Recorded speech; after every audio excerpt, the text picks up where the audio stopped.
18 April বৃহস্পতিবার রাত 8টায় শামীম জাহেদি আছে রিটোর স্পিকে জানিয়ে দিচ্ছি শিরোনাম। মন্ত্রী এমপিদের স্বজনরা উপজেলায় প্রার্থী হতে পারবেন না, প্রধানমন্ত্রীর নির্দেশনা জানালেন ওবায়দুল কাদের।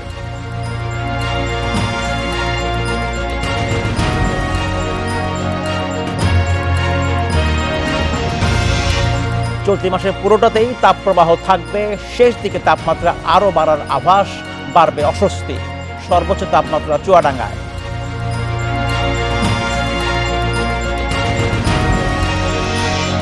ধীরে ধীরে স্বাভাবিক হচ্ছে সংযুক্ত আরব আমিরাতের বন্যা পরিস্থিতি, অভ্যন্তরীণ বিমান চলাচল শুরু।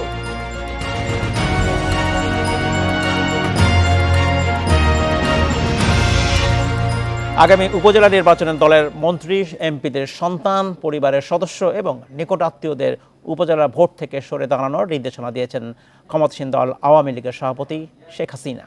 এই নির্দেশনা না মানলে তাদের বিরুদ্ধে ব্যবস্থা নেওয়ার হুঁশিয়ারি দিয়েছে দলটি। এসব নিয়ে আলোচনা করতে আমাদের সঙ্গে যোগ দিচ্ছেন সংসদ সদস্য এবং আওয়ামী লীগের সাংগঠনিক সম্পাদক শফিউল আলম চৌধুরী নাদেল। আরও আছেন নির্বাচনী পর্যবেক্ষক প্রতিষ্ঠান ফেমার প্রেসিডেন্ট মুনিরা খান। আপনারা দুজনকে স্বাগত জানাচ্ছি। স্বাভাবিকভাবে প্রথমে যেতে চাই শফিউল আলম চৌধুরী নাদেলের কাছেই। জনাব নাদেল, আপনাকে স্বাগত জানাচ্ছি অনুষ্ঠানে। আমি বলছিলাম যে প্রধানমন্ত্রী আজকে নির্দেশনা দিয়েছেন দলের নেতাকর্মীদের প্রতি, যেসব এলাকায় মন্ত্রী আছেন, এমপি আছেন, তাদের স্বজনরা যেন এই নির্বাচনে না নেয়। কেন এই কৌশল আওয়ামী লীগকে নিতে হচ্ছে আপনার কাছে জানতে চাই। কারণ এই কদিন আগে যে জাতীয় নির্বাচন হলো সেখানে কিন্তু দল প্রার্থী দিয়েছে এবং দলের প্রার্থীতা নির্দেশনা না মেনেও অনেকে বিদ্রোহী প্রার্থী হিসেবে দাঁড়িয়েছিল এবং অনেকে এমপি নির্বাচিতও হয়েছেন। তাহলে এখন কেন এই সংকটটা? দেখুন, আমি প্রথমত বলি এটা কৌশল নয়, এটা সিদ্ধান্ত। এবং আওয়ামী লীগ একটি সুষ্ঠু নির্বাচন যাতে অনুষ্ঠিত হয়, বিশেষ করে এই স্থানীয় সরকার নির্বাচনে জনগণের মতের প্রতিফলনটা ঘটতে পারে, সেটাকে নিশ্চিত করার জন্যই এই সিদ্ধান্ত নেওয়া হয়েছে যে যে এলাকায় এমপি মন্ত্রীদের নিকট আত্মীয়রা নির্বাচন করতে চাচ্ছেন তাদেরকে নিরুৎসাহিত করা নয়, পরিষ্কারভাবে তাদেরকে নির্দেশনা দেয়া হয়েছে। এবং এটা আগেও বলা হয়েছে, আজকে আবার আমাদের দলের সাধারণ সম্পাদক মাননীয় সড়ক ও সেতুমন্ত্রী জনাব ওবায়দুল কাদের সাহেব যারা যারা কেন্দ্রীয় নেতৃবৃন্দ উপস্থিত ছিলেন তাদেরকে কথা বলেছেন, মিডিয়ার সামনে বলেছেন। আমরা যারা সাংগঠনিক সম্পাদক আমাদেরকে এই নির্দেশনা দিয়েছেন যেন আমরা প্রত্যেকটি জেলার নেতৃবৃন্দ এবং সংসদ সদস্যদেরকে এই বিষয়টা নিশ্চিত করতে আমরা কাজ করি, যেন কোনো অবস্থাতে নির্বাচনে কোনো প্রভাব বিস্তার করা না হয় এবং নির্বাচনের পরিবেশ ভালো থাকে এবং নির্বাচনের প্রতি মানুষের আগ্রহটা যেন আরো বৃদ্ধি পায়। এবং নির্বাচন কমিশনকে জনাব নাদেল, যদি একজন মন্ত্রী বা এমপি স্বজন এই ভোটে দাঁড়ান, সেখানে কি মানে যদি তিনি ভোটারদের মন জয় করতে পারবেন, সমস্যা কোথায় তাহলে?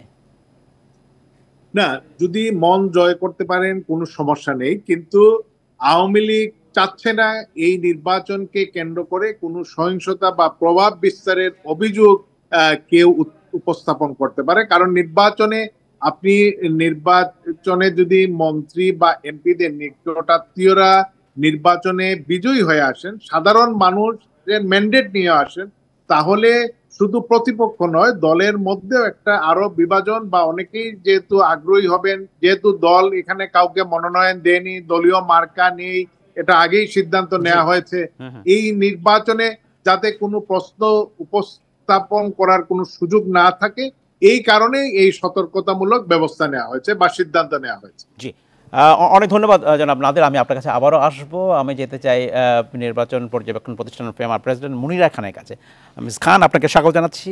আওয়ামী লীগের দলের পক্ষ থেকে এই সিদ্ধান্ত হয়েছে উপজেলা নির্বাচনে যারা মন্ত্রী আছেন বা এমপি আছেন তাদের স্বজনরা এই নির্বাচনে অংশ নিতে বলা হয়েছে দলের পক্ষ থেকে। দল হিসেবে আওয়ামী লীগ বলতেই পারে সেটা, কিন্তু আপনি একজন পর্যবেক্ষক হিসেবে আপনি কীভাবে দেখেন? তাহলে কি এই নির্বাচনটা নিশ্চয়ই যারা অন্যরা দাঁড়াবেন আওয়ামী লীগের সদস্য হতে পারেন, কিন্তু মন্ত্রী বা এমপিদের স্বজন হতে পারবেন না, এই সিদ্ধান্তকে আপনি কীভাবে দেখেন মুনিরা খান? ধন্যবাদ। অবশ্যই আমরা যেটা মনে করি যে একটি গণতান্ত্রিক দেশে একটা সুষ্ঠু অবাধ নিরপেক্ষ নির্বাচন পূর্বশর্ত। এটা তো যেমন করেই হোক এটাকে বিতর্কের ঊর্ধ্বে রাখতেই হবে। এবং এই নির্বাচন পরিচালনা করতে যে সবচেয়ে প্রথম বড় দায়িত্ব হচ্ছে ইলেকশন কমিশনের। তারপরে সরকারের সদিচ্ছা থাকতেই হয়। সরকার যদি মনে করেন যে কোনো দেশেই যে কোনো ইলেকশন, আপনি জাতীয় নির্বাচনই বলেন, আপনি স্থানীয় সরকার নির্বাচন বলেন, আমি বলবো এমনকি ছোট ছোট নির্বাচন, কোনো সংগঠনের নির্বাচন, যে কোনো নির্বাচনকে আমাদের বিতর্কের ঊর্ধ্বে রাখতে হবে। তো বিতর্কের ঊর্ধ্বে রাখতে যেয়ে আবার দেখতে হবে যে আমরা জনগণের অধিকার হরণ করলাম কি না। সেটা যদি এই অধিকার হরণ করা না হয়, কোনো যদি একটা দেশ মানে একটা জায়গায় কেউ দাঁড়ালো যে সেখানে পপুলার, সেখানে হতে পারতো সে ভালো নির্বাচন এবং জনগণও তাকে চায়, কিন্তু সেখানে যদি বাই চান্স দেখা যায় যে সে কোনো মন্ত্রীর স্বজন, সে কিন্তু সেখানে এতদিন যে কাজটা করে আসছে জনগণের কাছে ছিল, সে কিন্তু এবার সে সুযোগটা পাচ্ছে না। যেটা নির্বাচন কমিশন, আমি জানি না যে কেন আওয়ামী লীগ এই ইয়েটা নিয়েছেন, হয়তো ওনারা প্রশ্নের ঊর্ধ্বে। কারণ আমরা নিজেরাও পৃথিবীর অনেক দেশে আলোচনা করে দেখেছি যে ছোট্ট পরিসরে আপনার ক্ষমতার অপব্যবহার, অর্থের অপব্যবহার এবং আপনার মানে শক্তির অপব্যবহার, তিনটাই খুব বেশি করে হতে পারে, বড় পরিসরে যেটা হতে পারে না। তো যেখানে ক্ষমতার অপব্যবহার এড়ানোর জন্যই হয়তো আওয়ামী লীগ এইটা নিয়েছেন। কিন্তু তারা এইটাও নিতে পারতেন, তারা এইটাও বলতে পারতেন যে আমরা যেই দাঁড়াক না কেন, যারা দাঁড়াচ্ছে তারা যেন ক্ষমতার কোনো রকম অপব্যবহার না করেন। অপব্যবহার বন্ধ করার দায়িত্ব তো নির্বাচন কমিশনের প্রধান, এই ক্ষেত্রে নির্বাচন কমিশনের বা প্রশাসনের, তাদের প্রতি আস্থা কম। এই প্রশ্নটাই আমি বলছি যে ধরেন নির্বাচন কমিশন আছে, ধরেন একটা ভালো ক্যান্ডিডেট, সে বহুদিন থেকে ওখানে কাজ করে আসছে, জনগণ তাকে চায়। এখন যেহেতু সে কোনো মন্ত্রী বা এমপির আত্মীয় কিংবা স্বজন, আমি ঠিক আত্মীয় এবং স্বজনদের মধ্যে তফাৎটা আমি ঠিক বুঝতে পারলাম না যে এটা দুটোর মধ্যে কী পার্থক্য আছে, তেমনভাবে ডিফাইন করা নাই যে স্বজন কাকে বলে, মানে আত্মীয়র ভেতরে পড়ে নাকি আমরা বলি আত্মীয় স্বজন। তখন মানে এক্স্যাক্টলি কতটুকু যাওয়া যাবে, একটা মন্ত্রীর স্বজন বলতে কত দূর গিয়ে সে দাঁড়াতে পারবে, এটা কিন্তু ডিফাইন করা হয়নি। এখন ডিফাইন কে করবে? নির্বাচন কমিশন করবে। এখন নির্বাচন কমিশন তো এটা আসবে না, কারণ এখানে তো এটা আওয়ামী লীগ দলীয়ভাবে সিদ্ধান্ত নিচ্ছে, এখানে কি নির্বাচন কমিশন সিদ্ধান্ত নিতে পারবে? সেটা তো তাদের ব্যাপার নয়। এক্স্যাক্টলি, নির্বাচন কমিশন তো একটা দলীয় যে ডিসিশন নিয়েছে সেখানে কিছু বলতে পারবে না তারা, তাই না? তারা সেখানে একটাই খালি করতে পারে যে কোনোভাবেই ক্ষমতার অপব্যবহার না হয়, কোনোভাবেই সুষ্ঠু অর্থের অপব্যবহার না হয়, কোনোভাবেই জানে এই উপর থেকে কোনো প্রভাব না আসে। তবে আমি বলবো যে আমাদের দেশে এইগুলি করা খুব কঠিন। তাই দল যে সদিচ্ছার সঙ্গে যদি এটা নিয়ে থাকেন যে আমরা যদি এটা বন্ধ করি, আমরা প্রভাবশালীদের প্রভাব থেকে মুক্ত রাখতে চাই, আমরা যারা উপযুক্ত, যাদের পয়সা নাই কিংবা যার ক্ষমতা নেই, প্রভাব নেই, তারাও যদি জনগণ তাদের মানে এদের বাদ দিয়ে যদি গ্রহণ করতে পারে, তাহলে হয়তো এটা নির্বাচনটা আলটিমেটলি ভালোই হবে। অনেক ধন্যবাদ মনিরা খান, আপনাকে ধন্যবাদ। আমাদেরকে বিরতিতে যেতে হবে। বিরতির পর আমি জনাব শফিউল আলম চৌধুরী নাদের কাছে যেতে চাইব। সেই প্রশ্নটি হচ্ছে এরকম, যেটি মনিরা খান বলছিলেন যে আসলে আওয়ামী লীগকে দলীয়ভাবে পরিষ্কার করেছে কিনা, যে আত্মীয় স্বজন কারা বা নিকটাত্মীয় কি, এই বিষয়টাকে একটু ব্যাখ্যা জানতে চাইব জনাব নাদিলের কাছে। দলের পক্ষ থেকে যে নির্দেশনা দেওয়া হচ্ছে, যারা মন্ত্রী আছেন, এমপি আছেন, তাদের আত্মীয় এবং স্বজনরা নির্বাচন থেকে যাতে না দাঁড়ায়, এই সংজ্ঞাটা একটু ব্যাখ্যা নিশ্চয়ই আপনারা আপনাদের দলের যারা নেতাকর্মী তাদেরকে দিয়েছেন, আমরা একটু জানতে চাই। যেমন আমি দেখছিলাম যে এই পর্যন্ত পত্রপত্রিকা যে এসেছে সংবাদ, সেটি প্রায় 17 জন 18 থেকে 18 জন মন্ত্রী এবং এমপিদের স্বজনরা ভোটে দাঁড়াচ্ছেন। যেমন একজন সংসদ সদস্য যিনি সাবেক মন্ত্রী ছিলেন, তার খালাতো ভাই ভোটে দাঁড়াচ্ছেন, আরেকজন প্রতিমন্ত্রী তার শ্যালক ভোটে দাঁড়াচ্ছেন। এটা কি এই আত্মীয় স্বজনের সংজ্ঞার মধ্যে পড়বে কিনা? আত্মীয় স্বজনের সংজ্ঞা বলতে মূলত আসলে নিজের স্ত্রী, সন্তান, ভাই বোন, শ্যালক এবং এমপি বা মন্ত্রীর অতি নিকটজন। তার রাজনৈতিক বিশ্বস্ত কর্মী হতে পারেন বা তার খুব পছন্দের মানুষ হতে পারেন, এটাকেই বোঝানো হয়েছে। আসলে মূল স্পিরিটটা হচ্ছে নির্বাচনে যেন কোনো প্রভাব বিস্তার সরকারের দলের পক্ষ থেকে করার কোনো প্রশ্ন উপস্থাপন করা না যায়। তো এটা আমি মনে করি আমরা যারা প্রভাব বিস্তারটা কেন হবে? আইন যদি তার নিজস্ব নিয়মে চলে তাহলে কি প্রভাব বিস্তারের কথাটা আসতো, প্রশ্নটা হয়? দেখুন, আইনের গতিতেই চলে। নির্বাচন কমিশন তারাও সতর্ক থাকেন, কিন্তু কোনোভাবে না কোনোভাবে ক্ষমতাসীন কেউ কারো যদি খুব নিকট জন আত্মীয় স্বজন বলেন বা তার পছন্দের মানুষ নির্বাচনে প্রতিদ্বন্দ্বিতা করেন, কোনোভাবে না কোনোভাবে তিনি কিন্তু একটা সুবিধা পেয়ে যান। এটা কিভাবে হয় এটা নিশ্চয়ই আমরা সকলেই জানি। হয়তো সরকার বিব্রত হয়, সরকার চায় না, নির্বাচন কমিশন চায় না, প্রশাসন নিরপেক্ষভাবে নির্বাচন করতে চায়, কিন্তু তারপরেও কোনোভাবে না কোনোভাবে আমাদের সামাজিক আর্থসামাজিক যে প্রেক্ষাপট, সেই প্রেক্ষাপটে সেই প্রভাবটা পড়েই যায়। তো এই কারণে এই অবস্থা থেকে যাতে আমরা মুক্ত থাকতে পারি, কোনো প্রশ্ন উপস্থাপন হতে না পারে, সেই কারণে এইবার এই সতর্ক। আমার কাছে মনে হচ্ছে এই যে বিতর্কের কথা বলছেন, এই বিতর্ক থেকে মুক্ত থাকার একটা ভালো উপায় কি এরকম ছিল না, যদি আওয়ামী লীগ দলের পক্ষ থেকে মনোনয়ন দিত? তাহলে সরকার পরিষ্কার হতো যে কে ভোটে দাঁড়াবেন বা কে দাঁড়াবেন না। যদিও স্থানীয় সরকারের আইন অনুযায়ী দলের মনোনয়ন দেওয়া হয়, সেটা পৌরসভা নির্বাচন, ইউনিয়ন নির্বাচন, উপজেলা নির্বাচন, কিন্তু এতে করে দেখা যাচ্ছিল যে দলীয় শৃঙ্খলা বা কুন্দলটা দিনে দিনে বাড়ছিল এবং প্রতিযোগিতা শুধু প্রতিদ্বন্দ্বিতা নয়, অনেক জায়গায় প্রতিহিংসায় রূপ নিচ্ছিল। এই কারণে এই ব্যাপারে আমরা বিগত যে আমাদের ইউনিয়ন নির্বাচন এবং আপনি দেখেছেন পৌরসভা নির্বাচন এবং এই উপজেলা নির্বাচনে আমরা দলীয় মনোনয়ন এবং প্রতীক এই জায়গা থেকে বের হয়ে এসেছি। আমরা চাচ্ছি যে দেখা যাক যে এতে করে দলের ঐক্যটা আবার জোরালো করা যায় কিনা এবং দলকে আরো সংগঠিত করা যায় কিনা। কারণ বঙ্গবন্ধু কন্যা আমাদের সামনে যে উন্নয়নের রাজনীতি দিয়েছেন, আমরা যদি ঐক্যবদ্ধ না হই এবং বৈশ্বিক যে পরিস্থিতি, অর্থনৈতিক সংকট, সবকিছু মিলিয়ে আমাদের সাংগঠনিক শক্তি আরো বৃদ্ধি করতে হবে।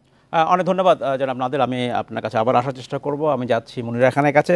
মিস খান, আপনার কাছে জানতে চাচ্ছিলাম, এই যে নির্বাচন, বাংলাদেশের স্থানীয় সরকার যে নির্বাচন ব্যবস্থা ছিল, সেখানে দলীয় প্রতীকের ভোট বেশি দিনের কথা না, এই কদিন আগের কথা।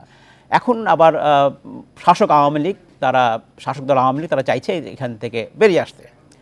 আপনি কীভাবে মনে করেন যে এই স্থানীয় সরকার নির্বাচন কি দলীয় প্রতীকে বা দলীয় ব্যবস্থাপনায় হওয়া উচিত, নাকি আগের মতোই ব্যক্তিগত উদ্যোগের মানুষ যেভাবে দাঁড়াতেন, স্বতন্ত্রভাবে দাঁড়াতেন, সেটাই হওয়া উচিত? কোনটা ভালো?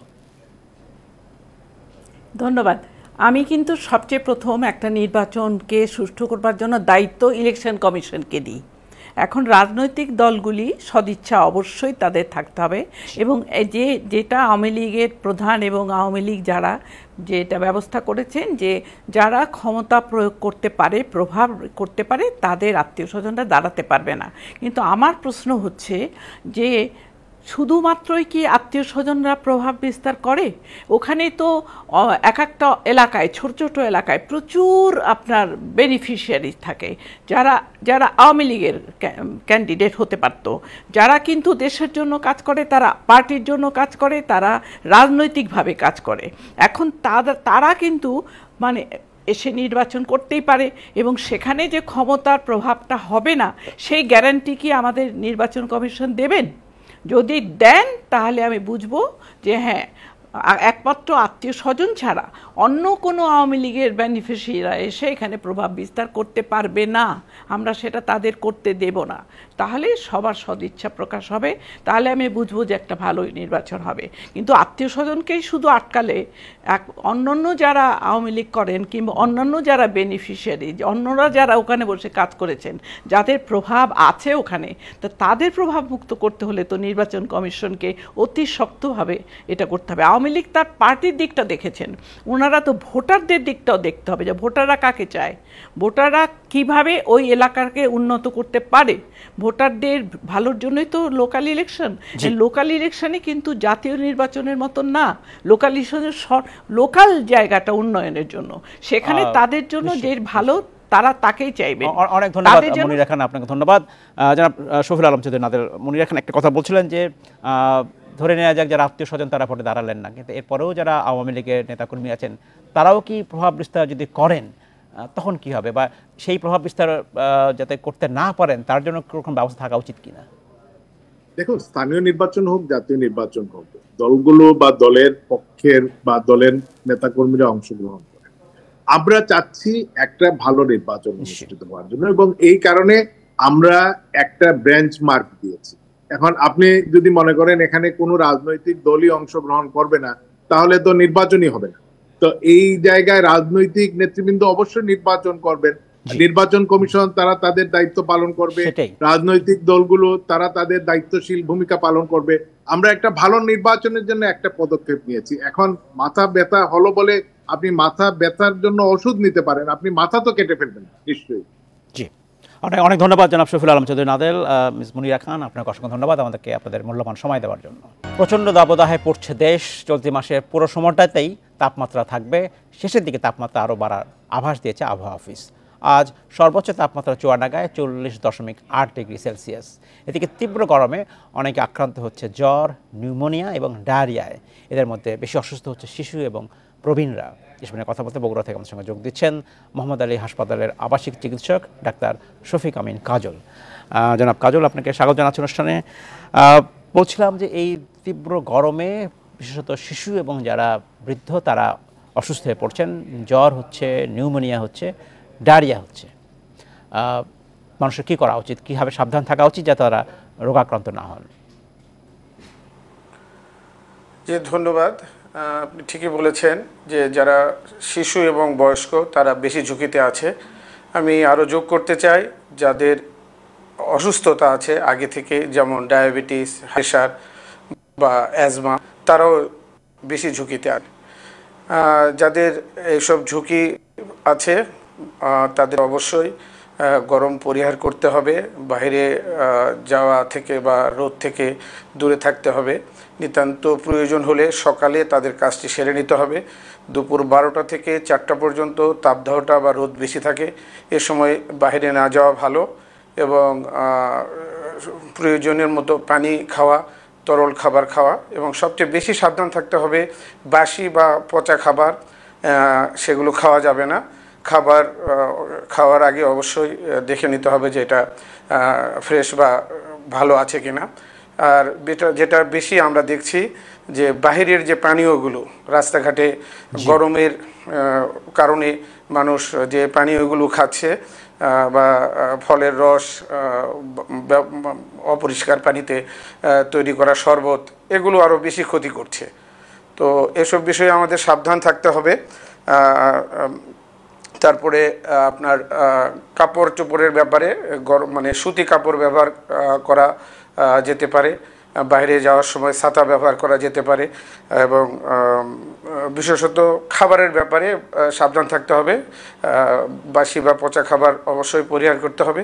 আমরা আসলে বেশি পাচ্ছি বদহজম, পেটের পীড়া, সর্দি কাশি, দুর্বলতা, ডায়রিয়া, এসব রোগী। এছাড়াও ঘামাচি, তারপরে ত্বকে ছত্রাকের সংক্রমণ, এসব রোগীও এখন বেড়ে যাচ্ছে।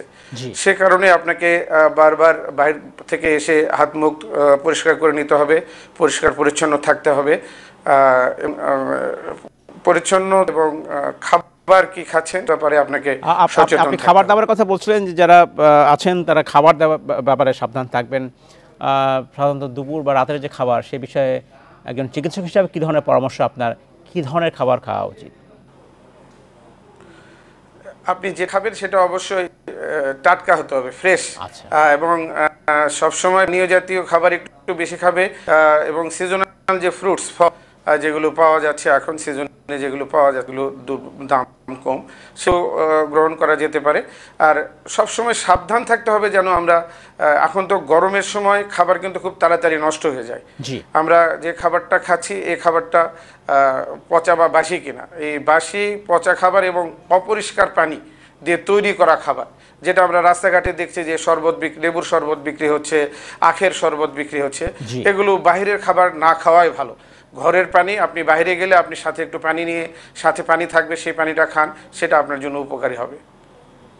এর বাইরে যদি কেউ রোগাক্রান্ত হন সেক্ষেত্রে তাদেরকে সঙ্গে সঙ্গে চিকিৎসকের শরণাপন্ন হওয়া উচিত কিনা? অবশ্যই। আমরা সবচেয়ে যেটা ঝুঁকিপূর্ণ সেটা হলো হিট স্ট্রোক। হিট স্ট্রোক হওয়ার আগে আপনি বুঝতে পারবেন যে আপনার শরীরে ঝিমুনি আসবে, আপনি একটা অস্বস্তিতে ভুগবেন, আপনার মাথা ঘোরাতে পারে, মাথা ব্যথা শুরু হয়ে যেতে পারে, পড়ে যেতে পারে। এই সময় আপনাকে সাথে সাথে ঠান্ডা জায়গায় যেতে হবে, শুয়ে পড়তে হবে এবং সাথে সাথে চিকিৎসকের পরামর্শ নিতে হবে, নিকটস্থ হাসপাতালে চলে যেতে হবে। আর অন্য যে অসুখগুলো, ডায়রিয়া বা যাদের অ্যাজমা আছে তাদের অ্যাজমার প্রকোপ এখন বাড়ছে, এসব ক্ষেত্রেও চিকিৎসকের পরামর্শ নিতে হবে। আর জ্বর, সর্দি, কাশি সেগুলোও এখন বাড়ছে, যেহেতু তাপমাত্রার কম বেশি হচ্ছে, সেগুলো চিকিৎসকের পরামর্শ নেওয়াটাই শ্রেয়। অসংখ্য ধন্যবাদ ডাক্তার শফিক আমিন কাজল আমাদেরকে আপনার মূল্যবান সময় দেওয়ার জন্য। আমাকে শেষ করতে হচ্ছে সময় স্বল্পতার জন্য। ধীরে ধীরে স্বাভাবিক হচ্ছে সংযুক্ত আরব আমিরাতের বন্যা পরিস্থিতি। এরই মধ্যে অভ্যন্তরীণ পর্যায়ে ফ্লাইট চলাচল শুরু হয়েছে। তবে সার্বিক পরিস্থিতির উন্নতি না হয় ভোগান্তি কমেনি আন্তর্জাতিক ফ্লাইটের যাত্রীদের। এসব নিয়ে আলোচনা করতে রাজধানীর মিরপুর থেকে আমাদের সঙ্গে যোগ দিচ্ছেন centre for participatory research and ডেভেলপমেন্টের প্রধান নির্বাহী মোহাম্মদ শামসুদ্দোহা। জনাব শামসুদ্দোহা, আপনাকে স্বাগত জানাচ্ছি অনুষ্ঠানে। বলছিলাম সংযুক্ত আরব আমিরাতের অস্বাভাবিক বৃষ্টি, যে বৃষ্টির কোনো কোনো এলাকায় 24 ঘন্টায় 10 ইঞ্চি বৃষ্টিপাত রেকর্ড করা হয়েছে। অস্বাভাবিক বৃষ্টি। এই অস্বাভাবিক বৃষ্টির কে অনেকেই বলছেন যে সাম্প্রতিক সময়ে সংযুক্ত আরব আমিরাতে ক্লাউড সিডিং বা কৃত্রিম উপায়ে বৃষ্টি ঘটনার কারণে এটা হয়েছে। এই বিষয়ে কি এই সিদ্ধান্ত আসার মতো যথেষ্ট সময় হয়েছে কিনা, নাকি আরও একটু বিবেচনা নেওয়া উচিত অন্যান্য পরিস্থিতি? আপনি কি মনে করেন? অনেক ধন্যবাদ আমাকে সংযুক্ত করার জন্য এবং একটা গুরুত্বপূর্ণ ইস্যুকে অবতারণা করার জন্য। রিসেন্টলি আমরা দেখছি যে শুধু আরব আমিরাতে নয়, জলবায়ু পরিবর্তনের কারণে আবহাওয়ার যে চেঞ্জেস, আমরা যেটাকে বলি ওয়েদার ভেরিয়েবিলিটি অথবা ক্লাইমেট চেঞ্জ, যেটার ফলে অস্বাভাবিকতা ঘটছে এবং স্বল্প সময়ে বেশি পরিমাণ বৃষ্টির রেকর্ড শুধু আরব আমিরাতেই নয়, সেটা ইউরোপে হচ্ছে, বাংলাদেশে হচ্ছে, বিভিন্ন জায়গায় হচ্ছে। তো জলবায়ু পরিবর্তনের একটা ডাইরেক্ট লিঙ্ক সেখানে আছে। এর পাশাপাশি যে বিষয়টা আমার কাছে মনে হয়েছে যে আপনি যেটা বলেছেন যে সিড ক্লাউডিং, অর্থাৎ কোনো একটা জায়গায় বৃষ্টিপাত ঘটানোর জন্য সেই কিছু কেমিক্যাল ইউজ করা যাতে বৃষ্টিপাত হয়, এইটা অনেকেই করছেন এবং এইটাকে এক ধরনের সলিউশন মনে করছেন to the impacts of climate change. যদি আমরা বলি ইম্প্যাক্টস অফ ক্লাইমেট চেঞ্জ ড্রাউটনেস, অথবা যে সময় বৃষ্টি দরকার সে সময় হচ্ছে না, তখন এই টেকনোলজিটাকে ইউজ করা হচ্ছে। তো এই টেকনোলজির নেতিবাচক দিক হচ্ছে যে আমাদের ইনফ্রাস্ট্রাকচার যেটা আমরা ডেভেলপ করেছি, আপনি যদি আরব আমিরাতের কথাই বলেন, সেখানে বিল্ডিং অ্যান্ড বিল্ডিং ইনফ্রাস্ট্রাকচার, যেখানে ড্রেনেজের সুবিধা নাই, অথবা হচ্ছে যে বেশি পরিমাণ বৃষ্টি হলে সেটা যে জলাবদ্ধতা তৈরি করবে এবং এটার যে সয়েল কম্প্যাক্ট আছে সেটাকে যে নষ্ট করবে এবং অতিমাত্রায় ক্ষতি করবে, সেটা আমরা বিবেচনায় রাখিনি। তো একদিকে হচ্ছে ডেভেলপমেন্ট, মেল ডেভেলপমেন্ট অ্যাক্টিভিটিস, আরেকদিকে হচ্ছে যে আমরা ওয়েদারকে, নেচারকে, ক্লাইমেটকে কন্ট্রোল করার চেষ্টা করছি, ক্লাইমেট চেঞ্জের ইম্প্যাক্ট যাতে আমরা ইম্প্যাক্টে যাতে বেশি ক্ষতিগ্রস্ত না হই। এই দুইটা বিষয় একসাথে কাজ করছে। আমার মনে হয় যে আমরা যখন জলবায়ু পরিবর্তনের কথা বলবো, জলবায়ু পরিবর্তনের যে মেজর কনসার্ন আছে, যে green house gas emission reduction, পৃথিবীর উষ্ণতা একটা নির্দিষ্ট মাত্রায় সীমাবদ্ধ রাখা, সেটার দিকে নজর দেওয়া উচিত অন্যান্য দিকে নজর দেওয়ার চাইতে। আচ্ছা, এই যখন আমরা কৃত্রিম উপায়ে বৃষ্টির কথা বলছিলাম, এছাড়া কৃত্রিম উপায়ে দ্বীপ তৈরি করা হচ্ছে, সমুদ্র থেকে ভূমি রিক্লেইম করা হচ্ছে, অর্থাৎ সমুদ্রের মধ্যে আবার নতুন করে জায়গা বসতি স্থাপনের কথা হচ্ছে।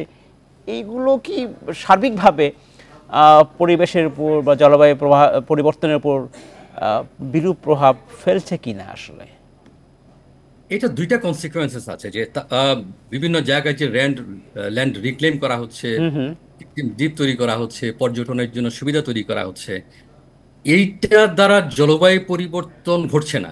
আচ্ছা, ঘটছে না এই অর্থে যে এইটার ফলে যেটা হচ্ছে, সে ডেভেলপমেন্ট অ্যাক্টিভিটিসের মাধ্যমে পরিবেশকে বিপর্যস্ত করছে। আমি যদি বলি ওশানকে বিপর্যস্ত করছে, আচ্ছা। কেউ কেউ সেটা হচ্ছে যে স্পেসকে বিপর্যস্ত করছে, অ্যাটমসফিয়ারকে বিপর্যস্ত করছে। বরঞ্চ যেটা হচ্ছে জলবায়ু পরিবর্তনের যে নেতিবাচক প্রভাব আমরা ফিল করছি, এক্সপিরিয়েন্স করব, সেটার অভিঘাত অনেকাংশে বেড়ে যাবে আমাদের এই ভুল ডেভেলপমেন্ট প্র্যাকটিসগুলোর জন্য। তার মানে এটা দুইটা বিষয় আছে। আবার কিছু বিষয় আছে, যেমন আমরা যদি সিড ক্লাউডিং এর কথা বলি, সেটা নিশ্চয়ই একটা জলবায়ু পরিবর্তনের প্রতি নেতিবাচক প্রভাব আছে। কারণ আমরা যদি জলবায়ু পরিবর্তনকে মোকাবেলা করতে চাই, আমরা যদি রিভার্স হইতে চিন্তা করি, তাহলে আমাদের যে এটাকে বলছি আমরা গ্লোবাল কমন্স, যেমন ইয়ার, যেমন হচ্ছে ক্লাউড, যেমন হচ্ছে আর্থ, এই গ্লোবাল কমন্সকে কিন্তু আমাদের সুরক্ষা দিতে হবে, সেটাকে কনজার্ভ করতে হবে, ম্যানেজ করতে হবে। এবং আমরা যে একটা জায়গায় ইতিমধ্যে উপনীত হয়েছি, সেটা শুধু জলবায়ু বিপর্যস্ততা না, সেটা হচ্ছে একটা planetary planet is in crisis, আমরা জি। যেটাকে বলছি প্ল্যানেটারি ইমার্জেন্সি। এবং প্ল্যানেটারি ইমার্জেন্সিকে যদি আমরা অ্যাড্রেস করতে চাই, শুধু জলবায়ু পরিবর্তনকে অ্যাড্রেস করতে হবে না, আমাদের যে বায়োডাইভার্সিটি নষ্ট হচ্ছে, আমাদের যে প্রচুর মেরেন ফনা নষ্ট হয়ে যাচ্ছে, বিলীন হচ্ছে, সেগুলোর দিকে নজর দিতে হবে। সুতরাং এই যে উন্নয়নের নামে যে অনুন্নয়নের কর্মকাণ্ডগুলো করছি, সেটা বায়োডাইভার্সিটিকে নষ্ট করছে, মেরিন পলিউশনকে বাড়াচ্ছে, জি। যেটা জলবায়ু পরিবর্তনের অভিঘাতকে আরো অনেকাংশে বাড়াবে।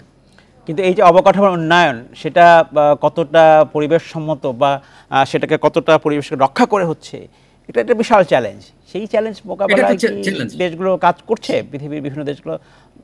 আমার মনে হয় করছে না, কারণ করছে জলবায়ু না। পরিবর্তন এবং উন্নয়নের সাথে পরিবেশের একটা ধরেন হ্যাঁ। সংঘাত অনেক সময় থেকে আছে। যে আমরা ডেভেলপমেন্টের নামে যে কাজগুলো করছি, সেটা পরিবেশকে মাথায় রেখে করছি না, সেটা গ্লোবালি হচ্ছে, বাংলাদেশে হচ্ছে। এবং এইটার কারণে, এটার ফলে যেটা হচ্ছে, আমরা ফিল করছি এক কাইন্ড অফ কর্পোরেট আগ্রাসন। এবং কর্পোরেটের আগ্রাসন থেকে কিন্তু স্টেটগুলো নিস্তার পাচ্ছে না। আমি যদি বাংলাদেশের কথাই বলি, বাংলাদেশের development is defined by corporate sector, private sector, যে কোথায় তারা ইন্ডাস্ট্রি করবে, ইন্ডাস্ট্রির যে দূষণ আছে সেটা কিভাবে ছড়াবে। তার মানে হচ্ছে যে আমরা যে কর্পোরেটকে সুবিধা দিচ্ছি, কর্পোরেট আগ্রাসন থেকে পলিটিক্যাল সিস্টেম তার জনগণকে সেফগার্ড দিতে পারছে না। এইটা জি। একটা, আমার মনে হয় যে একটা পলিটিক্যাল ইনএবিলিটি, এবং এইটা একটা চ্যালেঞ্জ অলসো। নিশ্চয়ই আমরা আশা করব যে সরকার এই বিষয়ে আসলে নজর দেবে, যাতে পৃথিবীকে আসলে টিকিয়ে রাখতে হলে জলবায়ুর যাতে বিরূপ প্রভাব তৈরি না হয়, সেই দিকে নজর দিতে হবে পুরা বিশ্ববাসীকেই। অসংখ্য ধন্যবাদ মোহাম্মদ শামসুদ্দোহা আমাদেরকে আপনার মূল্যবান সময় দেওয়ার জন্য। এই ছিল এডিটর স্পিকে ইন্ডিপেন্ডেন্ট টেলিভিশনের সব খবর। বিস্তারিত জানতে চোখ রাখুন ফেসবুক, ইউটিউব এবং এক্সে। সাথে থাকার জন্য ধন্যবাদ।